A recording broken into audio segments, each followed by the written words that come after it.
Durant cette ESC 2023, nous avons eu les nouvelles recommandations sur la prise en charge des maladies cardiovasculaires chez les patients diabétiques, ce qui est quand même un sujet très important pour notre communauté. Alors qu'est-ce qu'il y a de nouveau par rapport aux dernières recommandations qui, elles, remontaient à 2019 ? Eh bien, c'est l'introduction d'un score d'évaluation du risque cardiovasculaire des diabétiques qui sont en prévention primaire. Jusqu'à présent, on avait la notion que les diabétiques sont à plus haut risque que les non-diabétiques et que les diabétiques ayant fait un événement cardiovasculaire ou ayant une atteinte des organes cibles sont à très haut risque par rapport au haut risque. Mais chez les autres diabétiques en prévention primaire, les mettre tous sur un pied d'égalité paraissait un petit peu difficile. Et donc l'ESC a proposé un score spécifique qui est le score 2 diabète, qui est le même que le score 2 qu'on connaît déjà depuis 2021, mais qui a été recalibré pour le risque spécifique des patients diabétiques, c'est-à-dire qu'on a introduit de nouvelles variables dans ce score, qui est disponible sur l'application de l'ESC d'ailleurs, à savoir l'ancienneté du diabète et l'hémoglobine glyquée. Ça nous permet, au sein de ces diabétiques en prévention primaire,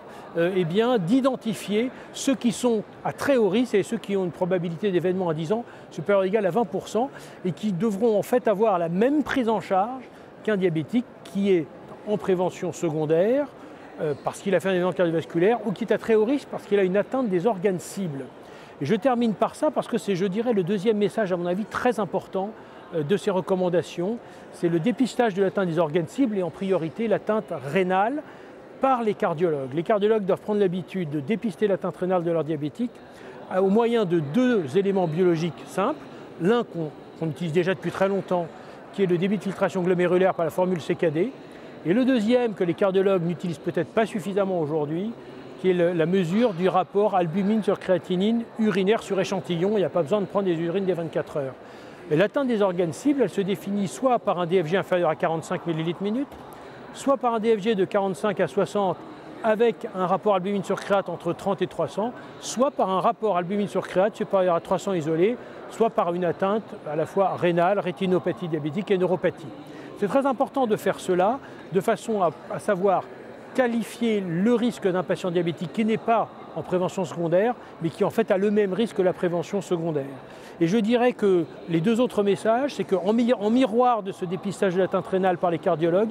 il faut faire un dépistage de l'insuffisance cardiaque plutôt par les non-cardiologues, puisque nous on a l'habitude, mais les diabétologues et les médecins généralistes doivent prendre l'habitude de rechercher par l'interrogatoire à l'examen clinique l'insuffisance cardiaque et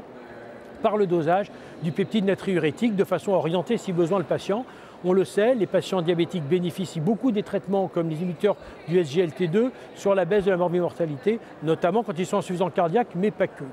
Et le dernier point, à mon avis, important de ces recommandations, c'est sur le plan thérapeutique, l'arrivée de la finérénone en recommandation de classe 1A chez les diabétiques porteurs d'une atteinte rénale, donc